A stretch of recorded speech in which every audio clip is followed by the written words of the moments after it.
Episode 54 this week, we're interviewing tennis teaching professional Kyle LaCroix. It's kind of fun to say his last name.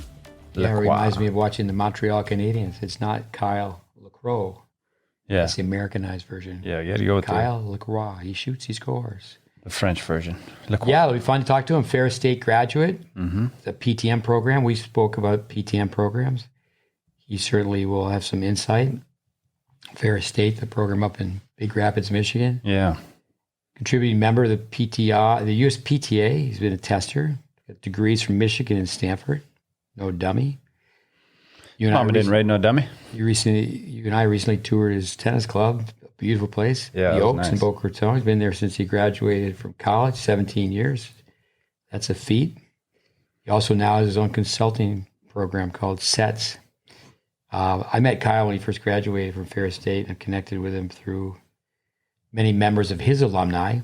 Yeah. The other day, I forgot that Chad Berryhill was taking my son Connor around tournaments. My son Connor stayed with him when he was playing a tournament in Boca Raton.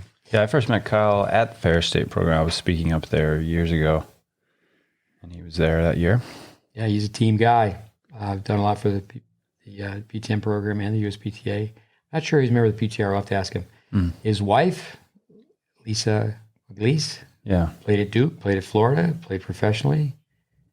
I have to ask Kyle about his wife, what she does. She's a founder of a nonprofit called Love Serving Autism. Yeah. She's a speech and language pathologist.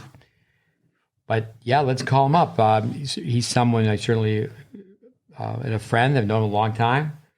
He's helped us out here and there. But our listeners should know we have not trained Kyle like most of the people that we've interviewed thus far. But I definitely think that he has a connection, just indirectly, by being a student of what we study, what we share. Sure, yeah. But give him a call. Yeah, let's get him on the line here. Mr. LaCroix. Dialing. I got to break into your phone first. So ringing once.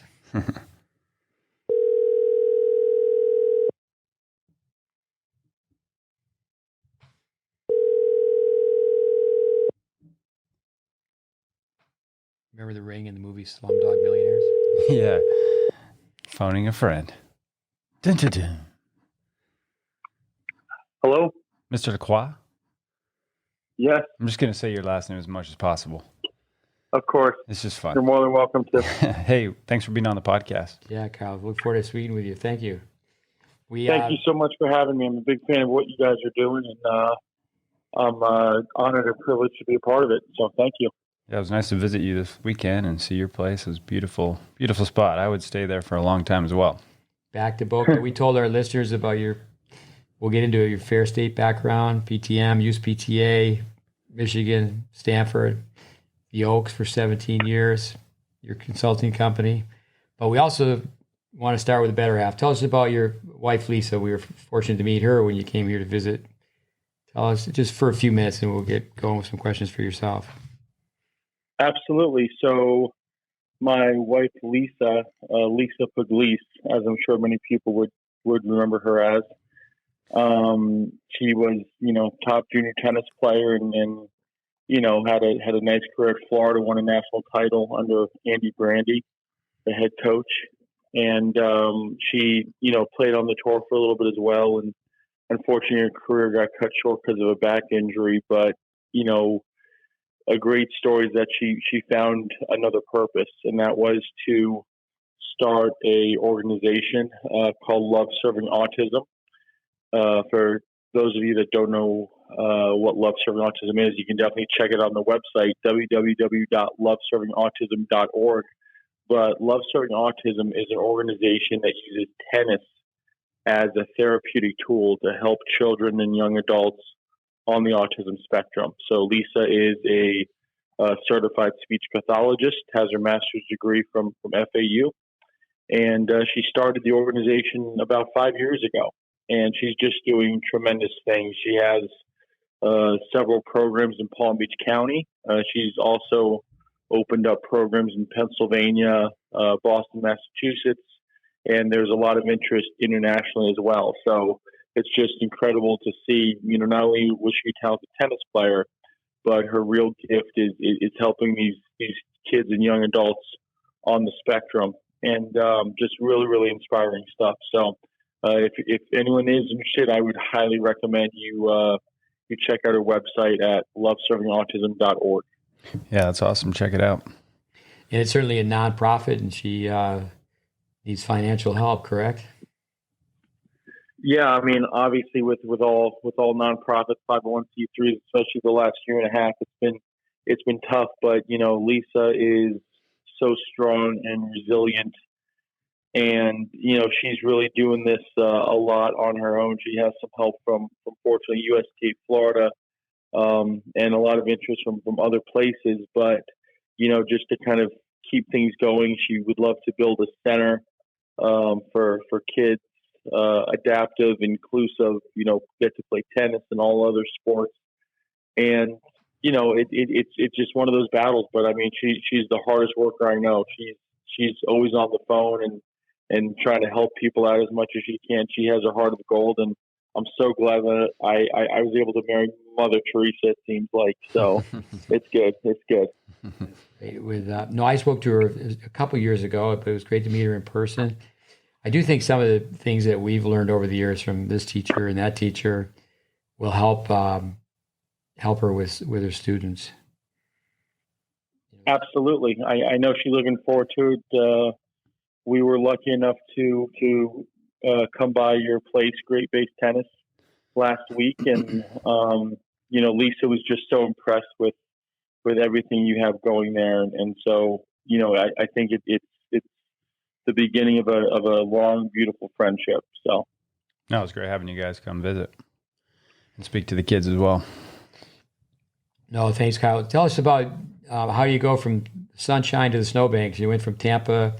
Tell us about your time in Tampa as a kid and starting tennis, and then you go to Big Rapids, Michigan. Yeah, pretty unconventional, I would say. So I grew up in a little suburb of Tampa.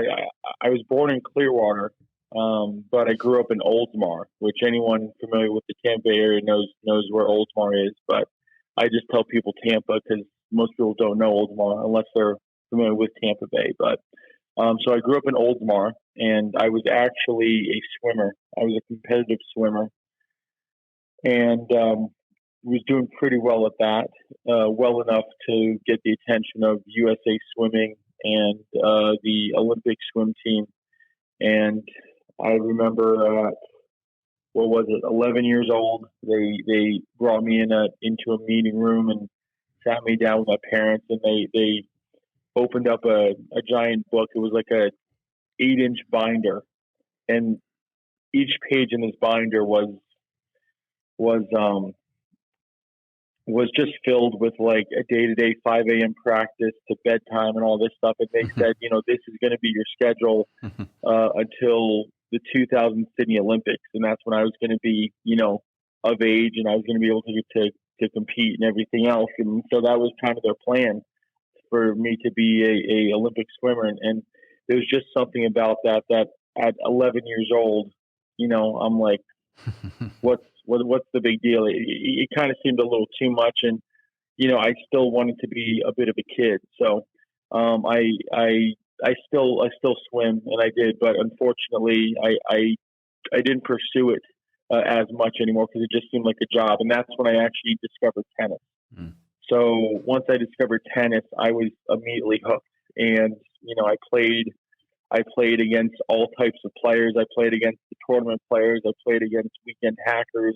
It didn't matter. I just wanted to be out, play the game, played against the hitting wall. Best coach I ever had, still to this day. Sorry to my other coaches, but I mean, it was just great. It never got tired. It never complained. It was perfect. But growing up, I knew I wanted to stay in tennis for as long as I possibly could. I didn't think, I was going to play high school and then that's it, and quit, go off and get some other job in, insurance or finance or accounting. I wanted to stick with tennis. And so I discovered this program up at Ferris State University called Professional Tennis Management. And I didn't know where Fair State University was. And then when I found out it was Michigan, I'm like, well, I've never been to Michigan before, let alone I've never seen snow.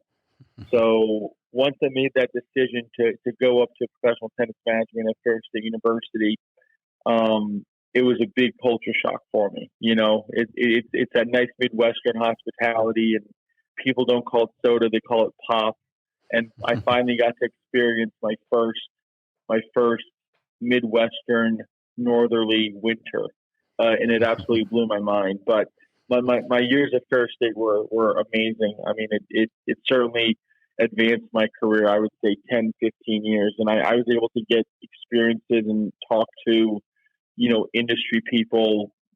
I would have no business being in the same room with it at that age. And I was able to rub elbows with them and certainly make an impact. So it was an amazing experience. I'm glad I went there. I would recommend a PTM program to anyone that's interested in a career in tennis.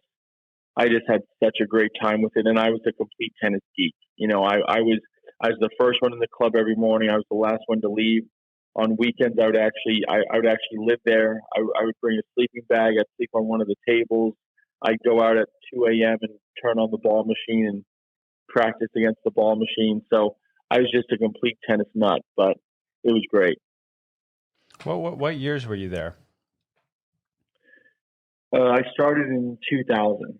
So I started in 2000. I graduated in 2003. Okay. So, yeah. I don't want to digress, but let's go back to the swimming. 6'6". That's why you and I get along so well. My ego is 6'7". So you're 6'6". How big when you were 11? The guys must have thought you were pretty good with those flippers. What size feet do you have now? I have size 16 shoes. So when you were 11, how tall were you? I was always one of the tallest kids in my class, but I was just a big country strong kind of kid. I didn't spend too much time in a gym or a weight room, or I didn't have any sort of extra training. It was just kind of all natural, and I was just always a big strong kid. And so I got in the pool, and it was one of those things where I think I kind of, in my infancy, I just kind of lived in the pool. I remember my grandfather, when I was very young, just kind of said, sink or swim, and tossed me in the pool. And I floated to the top, and I learned to swim very, very quickly. And looking through photo albums as a kid, I'd say 95% of the pictures were me in our family pool. And so I just kind of took to the water. It took me a little longer to kind of get used to dry land, but I always joke with people now, I'm 6'6", 235 pounds, and I always tell people most mammals my size live in the ocean. So it only makes sense. I was going to say, if you were in Russia or old Russia, they would have handed you that folder and said, "This is planned for rest of life." Not for the whatever it would have been. This is it. Exactly. So fortunately, I'm glad I wasn't a part of that. But at 11 years old, when you're approached by the USA Swimming, and it can be a little bit intimidating because everyone's just kind of banking on you're going to do it and you're going to say yes. And for me, I just didn't always feel good about that. There had to be some element of fun, because that's how I started with swimming. It was never a competitive thing. It was always, I just enjoy swimming. I like being in the water. And so that's how I became a good swimmer. And so I always associated it with having some sort of fun, and having a whole 8-inch binder placed in front of me, and just said, okay, this is going to be every day for the next, 7 years. It just kind of took away from what I really fell in love with swimming for. And so, that just kind of turned me off a bit. Yeah. Oh, that's one thing that's fun and enjoyable about these podcasts is I never knew that. It's insightful. I never knew that. That's where you first started with. I think it's great, PTM programs. I understand there's 9 now. I'm sure you're much more up to speed than we are with that. USTA University. I just think so many tennis teaching professionals, they really start because they can hit the ball. But for people to take out college loans, I mean, they actually pay tuition. Tell us, do you know much about USTU, what's going on with the other programs around the country? Yeah, so there's obviously Fair State University. There's Methodist University. I know Tyler Junior College, which I know Steve, you know very well. They have a 2-year program, I believe, and there's a few other ones popping up around the country. There's also 2 graduate school programs. It's a professional tennis management program, but for a master's degree. And that's at San Diego State University and I believe Miami of Ohio. And so they're popping up. There's a lot of interest from a lot of universities. I try to keep in touch with as many students from all the universities as possible, just to kind of contrast and compare and do best practices. But it really is a special program. And Ferris State University was actually one of the first. And at the time I was going to school there, we had 72 students in professional tennis management, and every student was just so special, and they were all great players. And they were. I just looked up to them so much, and they had so much experience, and it was really like a family. I can remember, we would do Thanksgiving dinners as a PTM class, and we would have the staff of the rec facility come, and it was just this sense of community and a sense of belonging. And I was in a room with a bunch of other complete tennis geeks, and I just felt so at home. And but USTU is stepping up to the plate. They're providing a lot of education, a lot of educational curriculum to these programs, and they're trying to help us out because they know if we want to get the future of tennis coaching better, we're going to need programs like this, and we're going to have to get young kids, high school kids that are interested in tennis, and show them, hey, you can have a really amazing career in the tennis industry. And if you can start at 18, 19 years old, why not? What do you think? I was going to ask you, you went to Ferris State, that was some years ago now, and you've been at the same club for 17 years. What are some of the things that looking back now that you might think, well, my experience was great and learned so much, but I really wish they would have taught me this. Is there anything that you can think of now after, all the time, 17 years of this club? Hey, I wish I would have had this, or I wish they would have taught me this.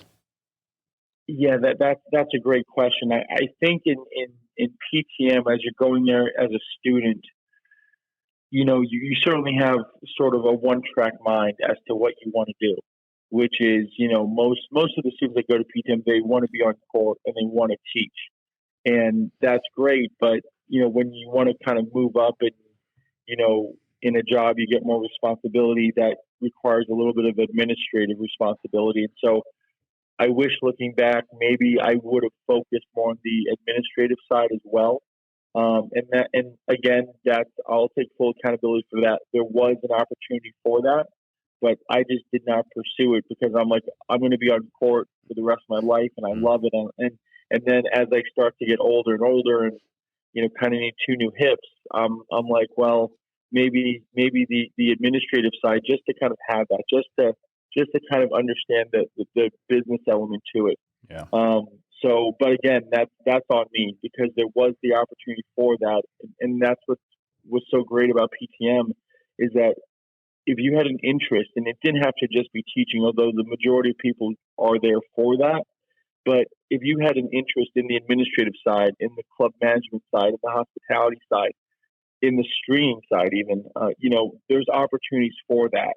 But I just think, knowing now, or knowing if I was younger, and if I knew then what I know now, I mean, it would be a completely different experience for me.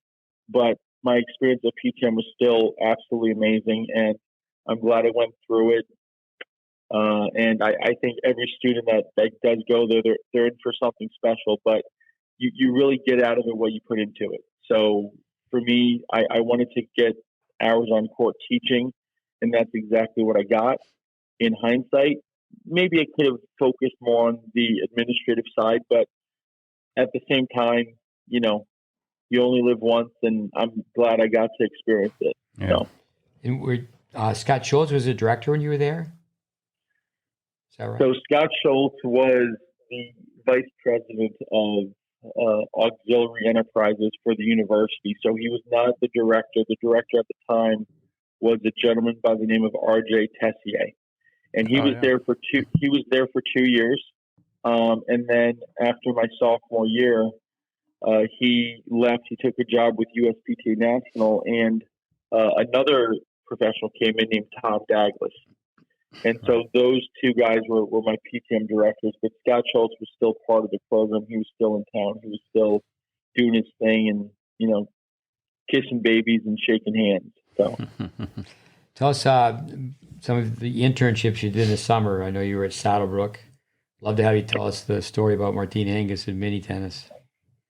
Oh, absolutely. So when I was a freshman, I came in, and on my first day I said, this is my dream. I want to be able to teach at Saddlebrook. And I said, this is my game plan, because I know I need experience teaching. Because at the time when I was in high school, you couldn't really get a job in the Tampa area if you weren't already a certified professional, and you had to be a good one at that. So I couldn't really get any experience at any clubs because they weren't going to hire a 17-year-old. So I told them I need the teaching experience. So my first internship, I wanted to do the Ferry State summer camps. I just needed the hours. I needed the experience. I just had to kind of soak it all up. And I was able to do that. And then I said my second internship, I need to be at Saddlebrook Resort. I grew up 45 minutes away. I was a ball kid for Saddlebrook when they had the Virginia Slims Legends and the World Team Tennis. And I'm like, I've always dreamt of that place and being a Harry Hopman pro. And I said my third internship has to be at Philadelphia Cricket Club. I think that would be the perfect rounded out internship experience. And I'm fortunate enough to say that I was able to actually do all of those. So I made the goal, I put it in writing, I made the plan, and I did everything I did to accomplish that. And I did.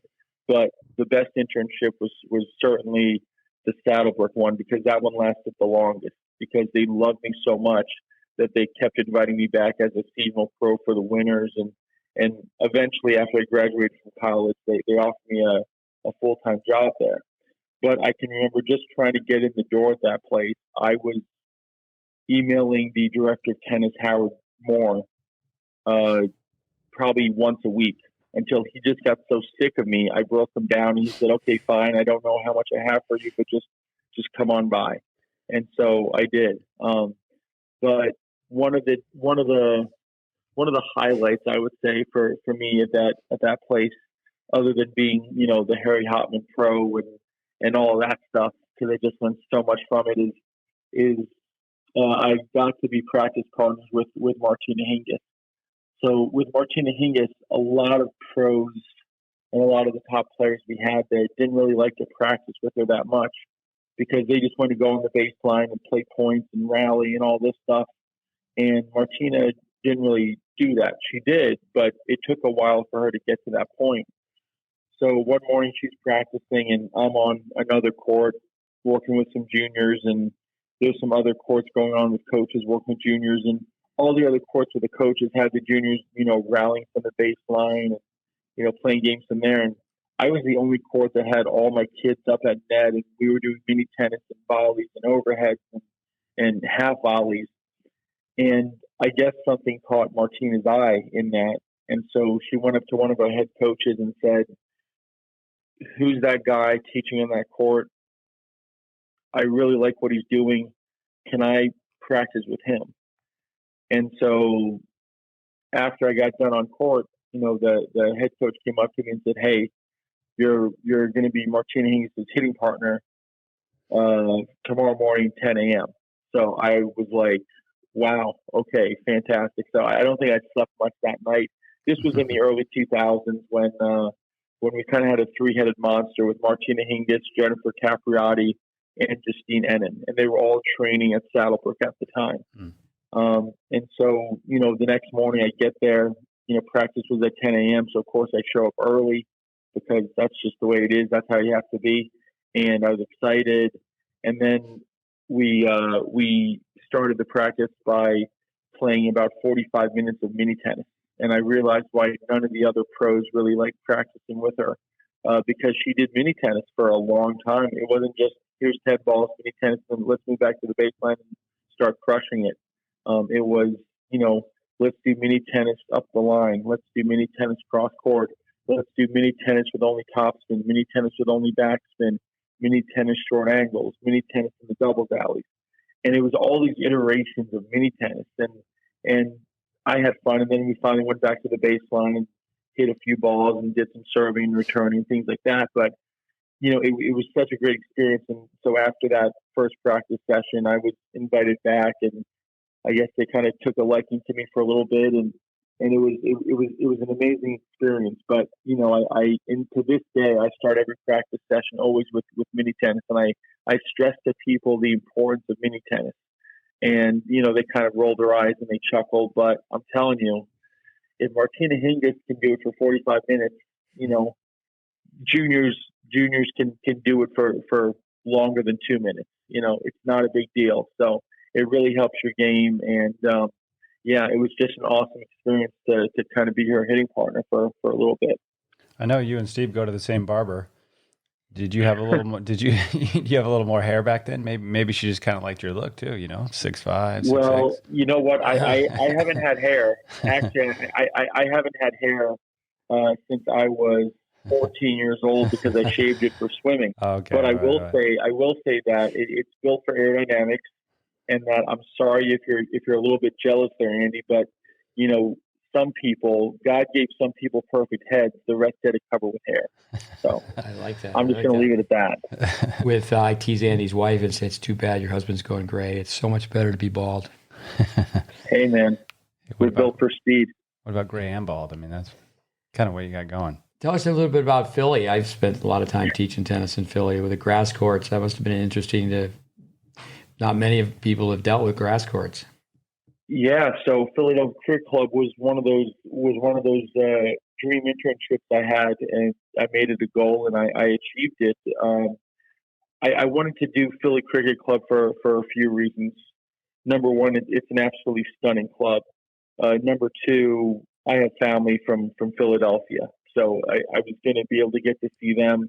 I was going to kind of enjoy the Philadelphia food diet, which was fantastic, but I went to Philly Cricket Club when I had just turned 21, and it was just a remarkable experience. We have 24 grass courts, 9 hydro grid clay courts, 2 indoor hard courts, 2 outdoor hard courts, and the ITF grass courts were hosted there as well, which was also a great event. But I had a wonderful time there. I certainly made an impact, ran the junior camps, I ran the adult stuff. It was just a wonderful experience. It was a beautiful club. I could not have asked for a more picturesque club. I mean, every picture I took looked like a postcard with the 24 grass courts. But, it's one of those things too, where it makes you realize just how small the tennis world is, because if it wasn't for that internship, I don't know where I would be right now. Because a few years later, actually about a year later, when I had graduated, I was looking for a job, and Philadelphia Cricket Club offered me a full-time job. I turned it down. There was a brand new health and fitness center in Grand Blanc, Michigan, and they offered me a job, and I turned it down. And Saddlebrook Resort offered me a job, which I thought would be my dream job, and I turned that down. Everyone thought I was crazy. Here I was, a college graduate. I turned down 3 dream jobs for most people, but I knew I wanted to go for something more. And so at the time, there was this club at Boca Raton, brand new club. It really the last parcel of land in Boca Raton yet to be developed, and it was going to be this club. And I called them up. I sent in my resume. I interviewed for the job. I flew down on my own dime 2 times just to interview. And of course, it's a new construction, so things take a really long time. And they were just dragging their feet. And so I ended up being home with my parents, living on my parents' couch for a couple of weeks, which was just a little too much for them and a little too much for my own pride and ego. So what I ended up doing, and I don't recommend this to anyone listening, is I lied to my parents. I told them I got the job in Boca Raton because my parents weren't tennis people. They didn't know how tennis works. They thought it was like McDonald's. You walk in, you fill an application, you get hired. They didn't realize that, there's time, there's negotiation, and all these different factors and politics involved. So I lied to my parents, and I packed up my 4-door white Kia Sportage, and I drove to Boca Raton, in which I didn't know anyone. I wasn't familiar with the area, and didn't really have any money to my name. And so I actually lived in my Walmart parking lot for a couple of weeks. And in this Walmart parking lot, I was just kind of contemplating life. And anyways, I had some job interviews with this guy, and long story short, he didn't really, he liked me, but he didn't like me enough to hire me and give me the role at his club. So he tossed away my resume. And as he tosses away my resume, it flips to the back page where my references are. And one of the references was this gentleman by the name of Ian Crookenden. Ian Crookenden was my director of tennis, my boss at Philadelphia Cricket Club. And the director that was doing the hiring for this new club in Boca, had actually grown up, and Ian Crookenden was his first tennis coach and introduced him to the sport and how to teach and coach tennis. And so he hasn't talked to Ian in 30 plus years. So he sees this guy's name, Ian Crookenden, and says, "Oh my goodness, I have to call him." So he calls him later that day, and after a 2-hour conversation, Ian says, "By the way, how in the world did you ever get my phone number?" And the director says, "Oh, I was interviewing this young kid out of college, and I really like him. He's good, but he's just too young, and he has no connections to Boca and tennis, and I don't know how many clients he can bring in, and he's just really young and a little bit green." And Ian's like, "Well, who was it?" And he says, "Oh, it was Kyle LaCroix." And Ian says, "Oh my gosh, Kyle was great. We offered him a job here, but I mean, he was the best intern we ever had. You have to hire him." And so that was pretty much it. And that's how I got this job in Boca Raton. Now, 17 years later, I'm still here and I'm absolutely loving it. But it just goes to show you, you have to make a good impression all the time. You always have to be on. You always have to get caught doing the right thing. Because, for him to say that, and for him to just say, "You got to hire him, he was the best intern we ever had," the tennis world's small. And so you have to put your best foot forward all the time. So great story, though. No, it's a great story. Always check your references too. Always. Yeah. Always. When you were giving us a tour of the club, you were doing the right thing. You were picking up the garbage as you walk by, and very conscientious about making the place look better. Tell us about the USPTA. We had a podcast on certifications. Andy and I are members of the USPTA. Are you a member of the PTR as well? I'm a member of both USPTA and PTR, yes. But you've been more proactive with the USPTA tester. Just tell us about your background with, I guess, both organizations. Sure.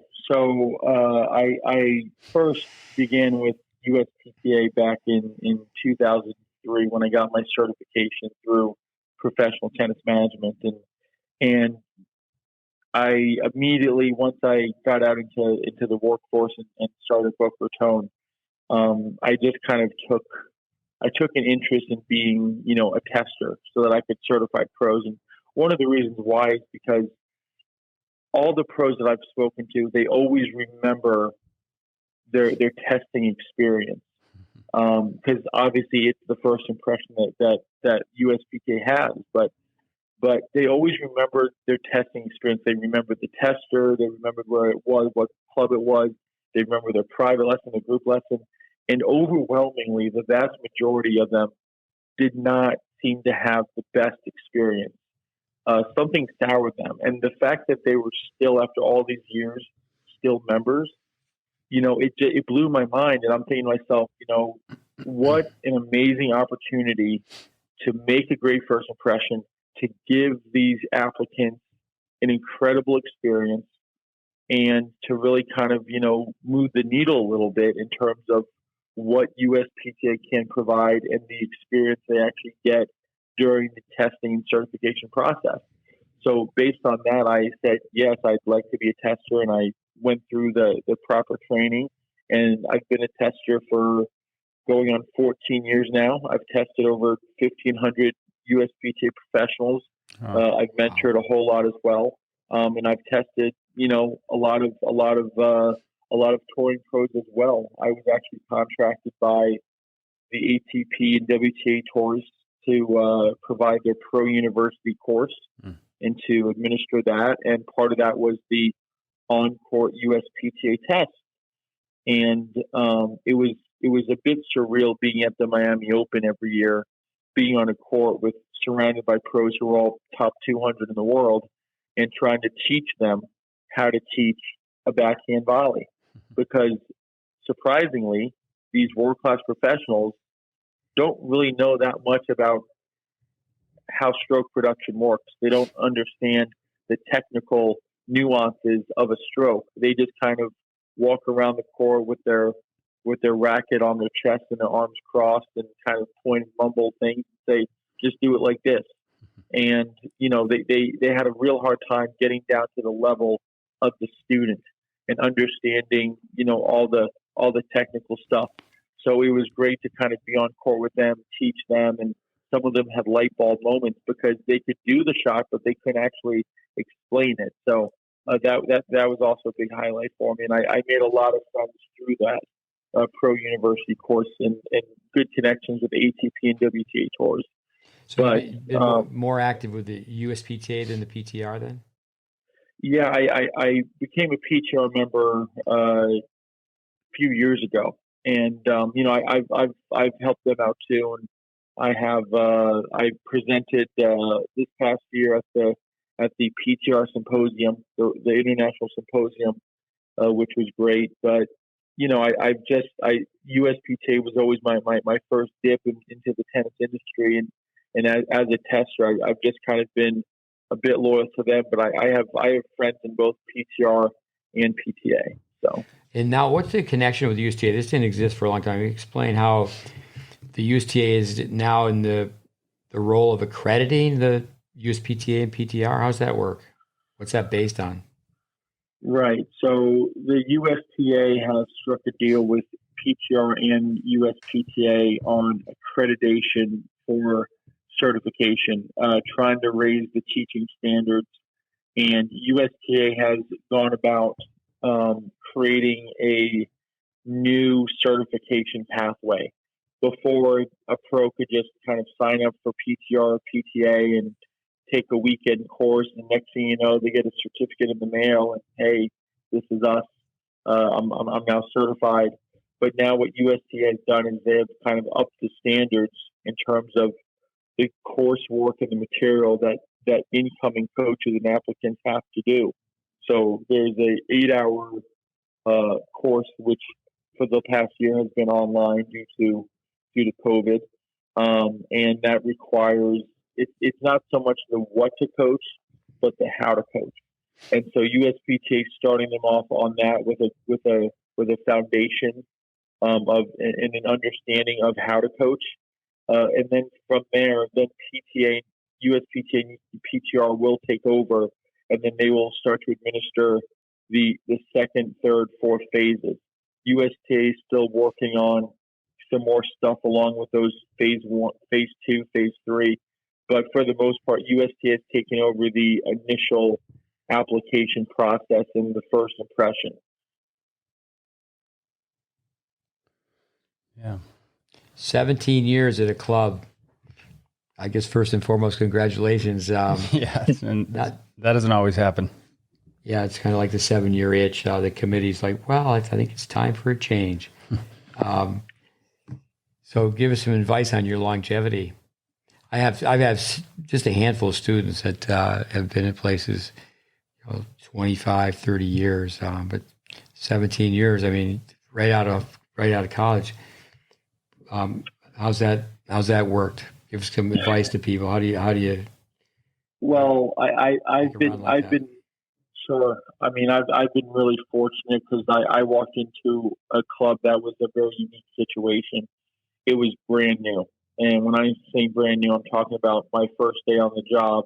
Actually, my first month and a half was spent in a construction trailer in the parking lot, working 9 to 5. And every time I left the trailer to go to the clubhouse, I had to wear a construction hat because it was still a construction zone. We didn't have fences up on the tennis courts. The interior of the clubhouse wasn't done yet, and it was just a unique experience. But those first couple of years, we were still owned by the developer, so it was a little bit like the Wild Wild West. We could pretty much do whatever we wanted to, and we could, pretty much spend. There wasn't really a transparent budget per se. It was just kind of, hey, is this going to sell more homes? Is this going to make us more money? Okay, we can do it. And then after the developer phase, the developers then, sold it to the HOA, or they gave it over to the HOA. And then it became, the whole transition from developer owned to HOA owned. The homeowners association took over. And so that kind of gave the club a second life and a new identity. And so it kind of changed clubs. So even though I've been at the same club for 17 years, it's really been at 2 or 3 different clubs. But, clubs down in Boca Raton's a very interesting area. There's a very demanding clientele. It's competitive. So for me to be at one club in Boca Raton for 17 years, it's definitely something I'm proud of. I mean, I know pros that haven't lasted in Boca for 1 year. So to be here 17 years, I always joke with people. I don't know if my members I don't know if my members love me, or they're scared of me, or they respect me. But I mean, it's just one of those things where I've seen it all. I mean, if I wrote a book, people wouldn't believe it and they would think it was fiction, but it's all true. But you know what? At the end of the day, it comes down to service, and people like to know how much you care. And yes, I'm a tennis geek. I study all the stuff and the facts, and I know the statistics, and I know who was 37 in the world back in 1997, and this and that. But at the end of the day, they don't really care how much you know. They want to know how much you care. Once they know that, and you got the hook, then it's a lot easier to start teaching them and kind of become a little bit more ingrained into their psyche. But again, what I deal with, it is the service industry. I feel like I do a pretty good job at that, but lately as the years go on, I start to branch out a little bit more. I start to kind of stretch and push the limits just to kind of see. And, my members respond to that because obviously you have to evolve. The club evolves, our students evolve, tennis pros have to evolve as well. And so it's just one of those situations where, I've been at the club 17 years. I've seen it all. Nothing surprises me anymore. I have a great rapport with the membership. There's some students at my club who started off my junior program. They're our first juniors, and now they're off in college or they're college graduates and they're married. And it's just interesting to see the whole evolution and the progression and the development. And one thing I'm probably most proud of being at this club for so long is that all of my juniors, all of my students have grown up to be really solid, good people. More so than their tennis skills, and I've taught some pretty good players, but more so than anything, they've all grown up to be really good people, and that's really the best feeling in the world. Yeah, for sure. I've got here written down. We've spent years with Vic Braden, and but I know you have an experience with Vic Braden. Tell us about your road trip with Vic Braden. Oh boy, yes, the whole scenic route with Vic Braden. So as a Fair State student, I always volunteered to be on the transportation committee when it came time to banquet.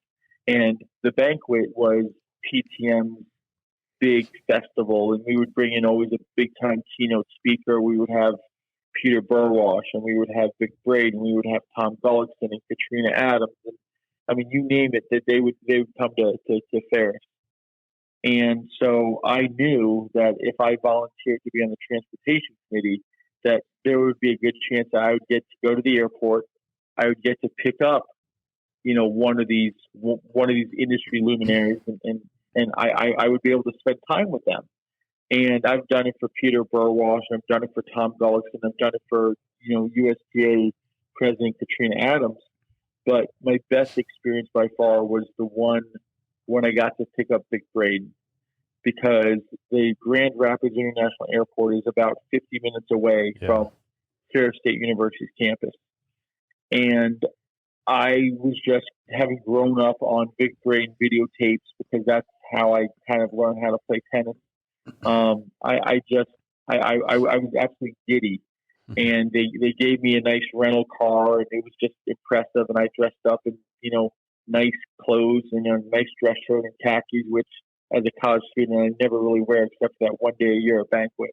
And so I go to pick Vic Braden up, and he is everything I thought he would be and so much more. And we had the best time talking.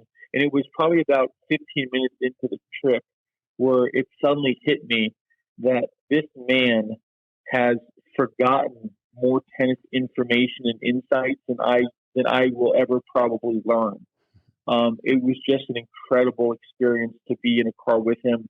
He was a captive audience. I was a captive audience for him. He shared some of the most incredible stories, and I realized this trip is going to go by so quickly. So I decided midway through, on my way up to Ferris State in Big Rapids, Michigan, that I was going to get off a couple exits early.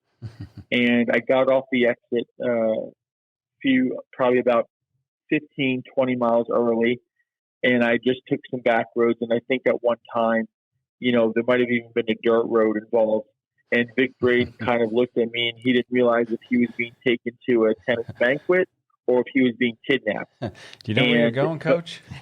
Yeah, exactly. And he did say, how far away is this? And I said, well, we're kind of in a rural area, and I do know that there's some bad traffic up ahead, and so because I hit it on the way down. Yeah, exactly. The dueling banjos and everything. So, but Vic, to his credit, he was happy, he was smiling, and we just shared some amazing stories.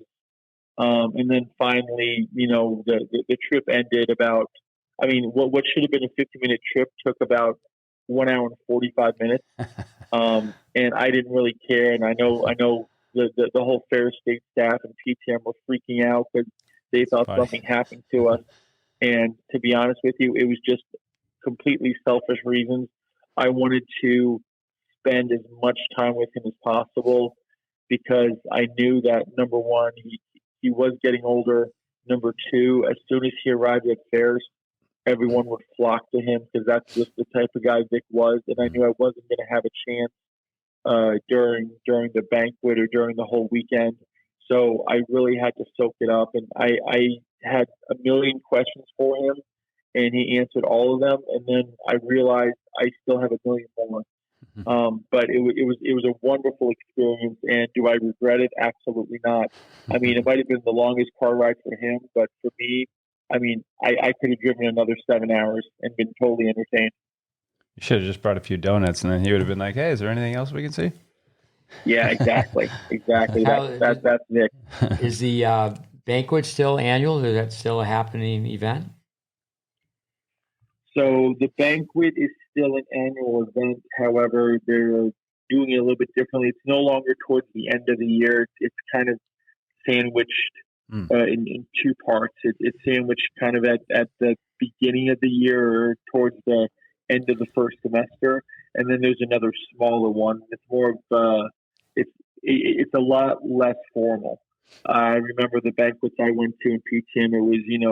It was a black tie event, and it was real nice. But I think because of university budget situations and everything else, and because it just took so much time and energy to make that special weekend happen. And I can remember I met Andy there. I think back in 2013 when when Roy Emerson was our keynote speaker. Yep. But and that's I think when we first met. But yeah, I mean it was just such a great event. But now I think they have it kind of compiled into more bite-sized bits. So yeah, I've made 3 different trips to Ferris. I was there one time where I got to see a hockey game. That was kind of cool. Hockey's big up there. I was at the banquet once. Another time I ran a mini camp. I did something for the Ferris State students on a Friday, and then I ran a Saturday, Sunday mini camp. Some juniors came in; they were mostly from Chicago. But how about the alumni? Is there a lot of interaction? Is there someone who leads that, keeping the networking?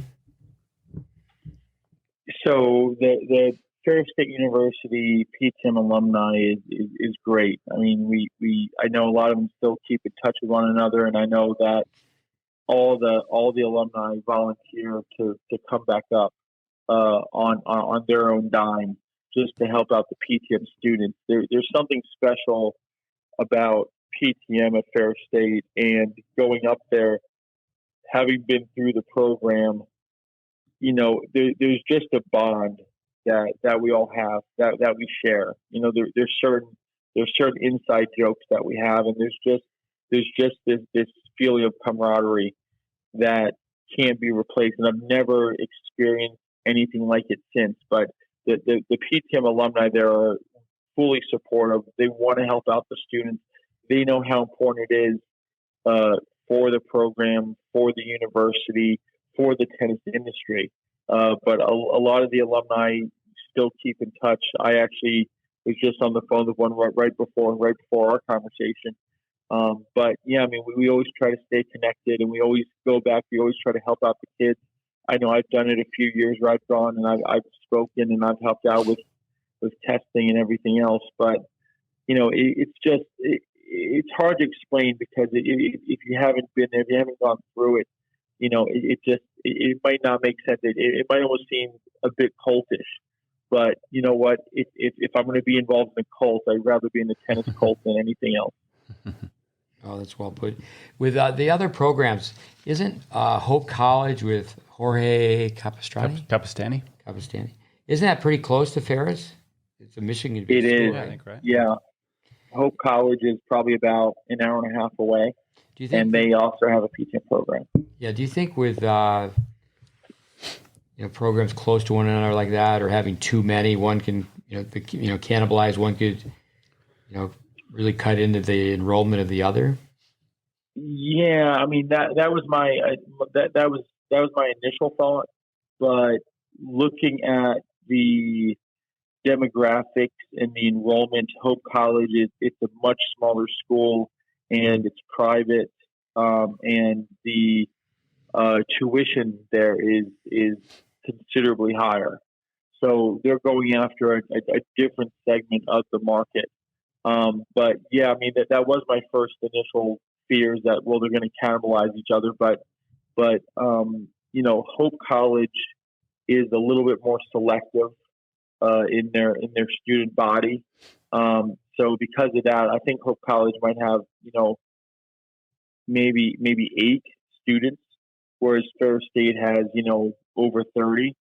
So it's just a different dynamic, but it certainly does seem weird that they would be that close together. But again, I don't come up with this, so that's out of my pay grade, unfortunately. Yeah. Could you touch upon the difference between working with recreational players and competitive players? Sure. So I've been very lucky to teach all levels, and I'm very proud to say that I don't specialize in one specific level. I mean, a lot of coaches are like, oh, I only work with high performance, which I don't think any coach will admit to working with low performance. So for me, it's yes, I take care of my members and recreational players, but I also have a crop of strong juniors, college level juniors, UTR of 12, 13, and then also some professional players as well. But you know, the real issue is people are people. If I could quote Depeche Mode, but you still I got to treat appreciate them. that. They're my favorite band, so absolutely. Nice. So I mean, it's one of those things where even if it's a beginning player, doesn't mean that they're a beginning person, and so you still got to treat them with a high level of respect. And again, you have to realize they're coming out for three things, right? They're coming out for enjoyment, for exercise, and for education, and that's just really the basis of that. When you start working with higher level players and things like that, it can change a little bit. But again, you're still dealing with the person. But again, the training is going to be harder. I mean, there's a big difference between playing tennis and playing at tennis. And a lot of recreational players play at tennis, and some of them don't really want to take the time to learn. And as a coach, as a passionate coach, as a coach that has dedicated his whole career to education, that can be a little bit tough, and it can be a blow to the ego. But at the end of the day, it's the customer first, and especially in the environment I'm in, 17 years at a club in Boca Raton. I mean, you kind of have to feel that way. But on the other hand, with high level players, you can, especially, well, I shouldn't say high level, I should say goal oriented. How about that? Because those players that are good enough, they come, they're disciplined, they want to get better, and they're willing to do what needs to be done. But again, it comes down to teaching the person, and then you can teach the athlete, you can teach the strokes and all those things. But it's always a challenge going from one to the other. And I literally have lessons and days where I go from a complete beginner, which they always think like tennis coaches hate them, and in reality, tennis coaches love beginners because they're the best students we have because they have no bad habits. Yeah. And then you go from a complete beginner to someone who just got done playing a couple futures events. I had a training camp earlier this year at my club on the red clay with two players that were top 100. Kiki Bertens, who was actually number 4 in the world, and Rancha Russ, and they're two Dutch players, and they came and we did a training camp together on a red clay court at our club, and they absolutely loved it. And I'm going from teaching a ladies Division 6, which is a strong 2-0 player, to ladies who are top 100 in the world. So you have to shift gears quickly, but again, at the same time, if you're looking out for their best interest and you treat them with respect, then you shouldn't have too many issues. But it's definitely a good gear shift for sure. Yeah, you got to wear a lot of different hats, especially at a club, and realize that people are in it for different reasons as well. Be able to adapt. Kyle, your thoughts with the 2 E's. I heard you say that the other day when you were answering some questions for our players. Ego and entitlement. What's your advice on dealing with kids that are privileged? Right. So, admittedly, being in Boca Raton, we do have a concentration of wealth here, and especially in the gated community private club section, you do struggle with the 2 E's from students, which is ego and entitlement. And there's no easy way around it. I mean, sometimes you got to bite your lip and mind your P's and Q's, but ultimately, you just make it clear that if they're going to have a exceptionally high expectation of you, then you, as their coach, are going to have an exceptionally high expectation of them, because that's only fair. And that's how it needs to be on the court. I will respect them for taking the time and for sharing with me their 2 most precious commodities, their time and their money. And with that being said, they also need to understand and respect that I am sharing with them my 2 most valuable commodities, my expertise and my time. And so I think if you can just kind of set the tone right there and let them know that, hey, I don't work for you, I'm working with you, because there are people out there that think that you work for them. And I'm not to say that, again, we're in the service industry, there is a component to that, But ultimately, when we're on the court, it's a level playing field. And I don't work for players, I work with players. And so as long as they understand that you have their back and that you, as a passionate coach, are going to do whatever it takes to make them better or to get them to wherever they want to go, then that's fine. And all of a sudden, the ego and entitlement will kind of dissipate. But it's always a little bit tough at first because you're trying to feel them out, and they believe that their kid should be on this court or that they should be playing on this team. And it's one of those things where facts and logic are always good barometers. And if you use facts and logic, although they might not like it, they have to respect it and they have to understand it. And there's no argument against that. So, you just have to kind of keep a cool head about it. And you just have to understand that, yes, they do have certain privileges. But you, as a coach, as an employee of the club, and just as a human being, you have certain rights as well. And so it's just the ego and entitlement. Yes, it's big, but some people you don't have to deal with as much. Other people you have to deal with them every day. And maybe I'm just completely numb to it. But like I said, I've been here long enough. I know how to play the game. I don't treat everyone the same, but I do treat everyone fairly. It's good advice. No, it's well put. Your thoughts on the state of the game, state of coaching?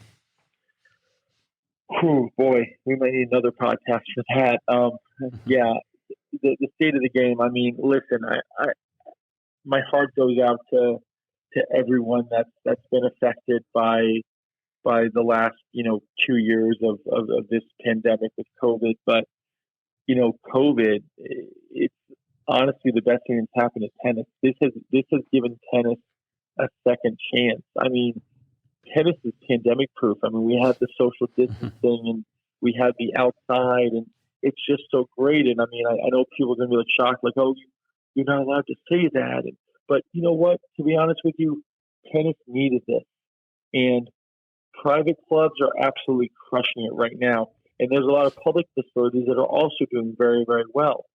And tennis needs to take advantage of this. Tennis needs to show the rest of the world just what an amazing sport it is. I mean, you can get so much out of the game and so much out of it. Tennis just needs to capitalize on this opportunity. And as they capitalize on this opportunity, they also start need to thinking about the future, right? We always talk about player development, and players need to do this and players need to do that. But where do they learn that from? They learn that from coaches, and coaches are some of the most powerful, impactful people that kids have in their lives, and even adults have in their lives. And if you do a survey and you ask people, who's the most influential person in your life outside of your family, they're probably not going to say, oh, my accountant, my tax attorney, my gastroenterologist. They're going to say it was a coach, it was a teacher. So we need to do a better job of highlighting just how special good tennis coaches are. And we also need to do a good job of getting younger kids to get involved, not so much in the playing, they can always do that, but also in the teaching. And when you do peer-to-peer teaching, that's going to be a huge impact as well. But I mean, I'm always a big fan of the peer-to-peer stuff, and I just think we need to do a lot more of that in this country, where we can get our high school students to help out with the red ball program or the orange ball program, just so that they understand. Because I know you guys are both familiar with this, but the best way to learn something is to teach it, and it's just something that we need to do more of. More people need to learn tennis and not just play it, but they actually need to understand it. And I think that will just go so far. But I mean, the state of the game right now, I mean, it's amazing. I haven't seen this tennis boom since, well, in my lifetime, but I know in the 70s they had a tennis boom.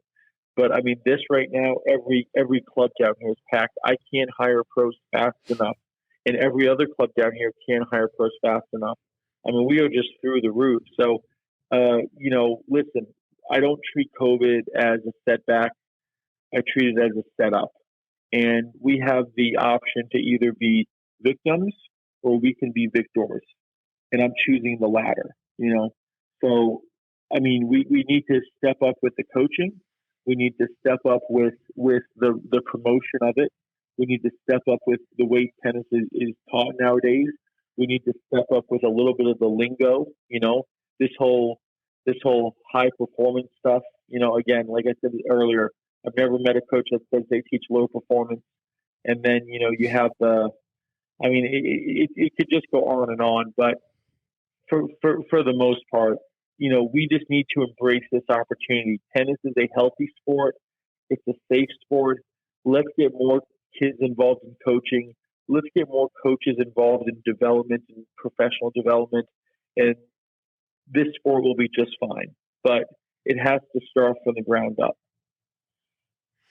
Kyle, what about your company? Tell us a little bit about the acronym. What's the letters stand for, and what are you doing in addition to your work at the Oaks, your consulting company? Sure. So I have a company. It's called Seth Consulting. Seth stands for Specialized Educational Tennis Solutions. And quite simply, we offer a whole range of services, but we do some supplemental coaching. We work with a couple tour players and their coaches.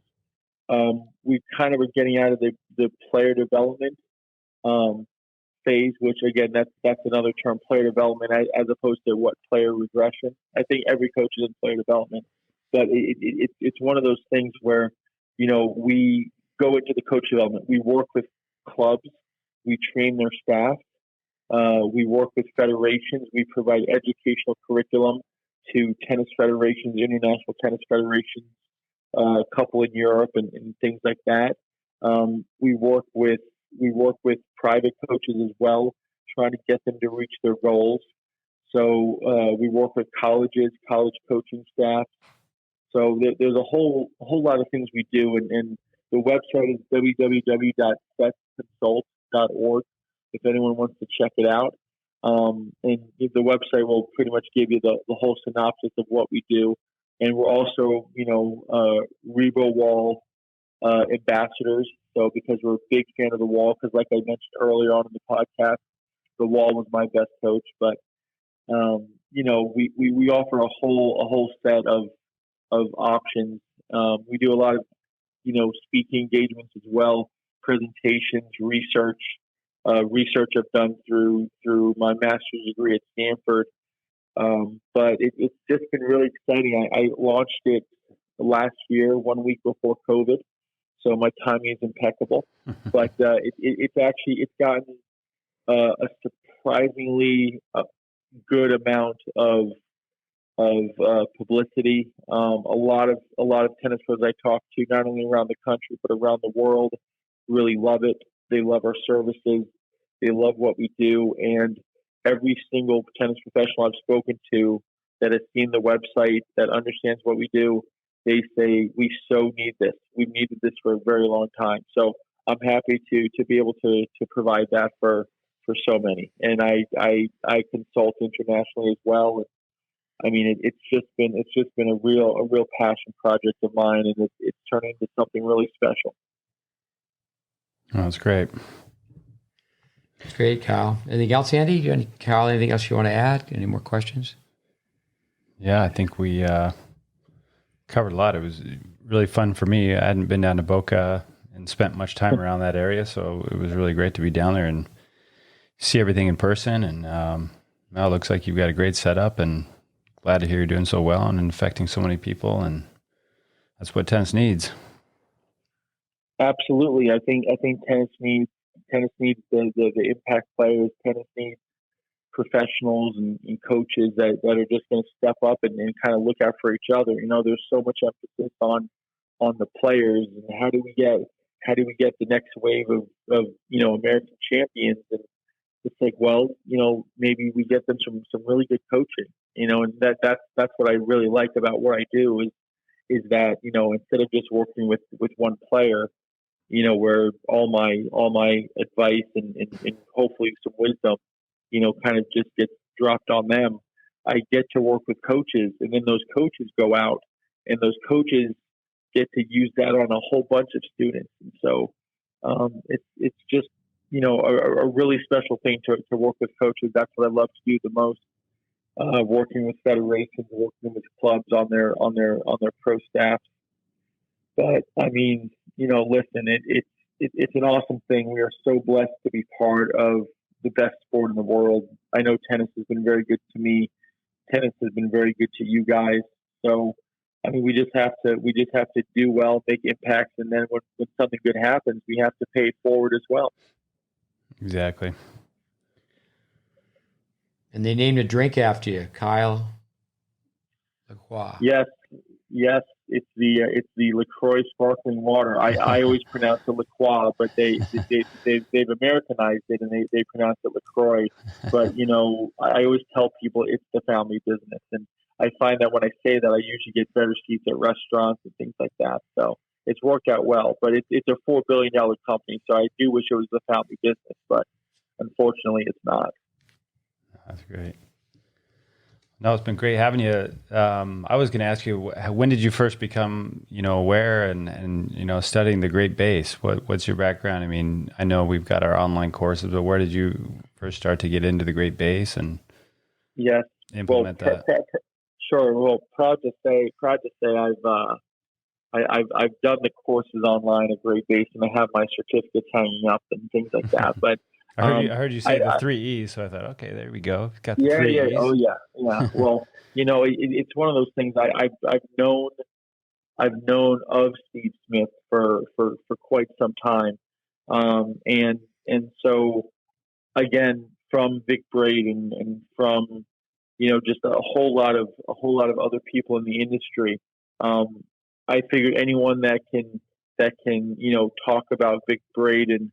And understand what Vic Braden is trying to do, understand Vic Braden's teachings. I'm like, they have to be pretty profound, pretty solid as a coach. And so I've always known about Steve, and I've always kind of kept up with him. And I actually sent one of my best friends to go work with Steve. And Steve knows what I'm talking about, Chad Berryhill, who's a wonderful college coach, but Chad was a PTM student with me at Fair State, and I remember when we graduated. Well, I graduated a year ahead of him, and when he got out, he was looking for a job, where to go, and he calls me up and he says, "Kyle, you're from the Tampa area. Do you know about this guy Steve Smith and Tampa and HCC, Hillsborough Community College, and all these different things?" And I said, "Yeah, I'm familiar." I said, "Listen, Steve Smith is a wonderful coach, and if you want to get into college coaching and you want to know about tennis and you want opportunities to expand and learn and grow and develop," I said, this is an easy decision. You got to go get this opportunity in Tampa with Steve Smith, and he will teach you what he needs to teach you, and you'll love it, and you'll be a better pro because of it." And so Chad nodded and took my advice, which I'm so glad he did. But ever since then, it's just Steve and I have had a great relationship. And when GreatBase Tennis started, I was like, absolutely, go for it. I mean, this is something that tennis needs, and GreatBase Tennis is kind of like a little secret, and I really wish it wasn't. I think every tennis coach, every player needs to know, needs to understand it. I'm a big believer in the fundamentals, and I'm a big believer in doing it right from the beginning. You guys always say you can't substitute a good beginning, and it's so true. But it's just one of those things where, to me, I go by facts and logic. That's just how I've always been, and to me, this is fact based. It's science based. I mean, you can't deny, you can't argue against it, and it's just a great method of teaching. And I wish more students and more coaches were able to know about it. But I mean, the proof is in the pudding.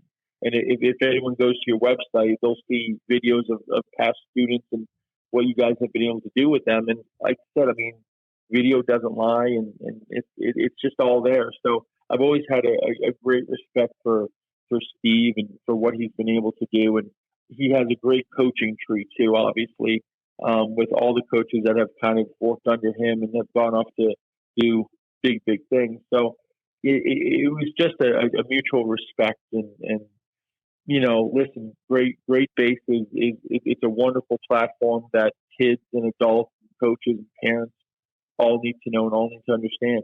And if that's not a great testimonial, Andy, I don't know what is. So there you go. I appreciate it. Thanks a lot. Kyle. Thanks for the great words.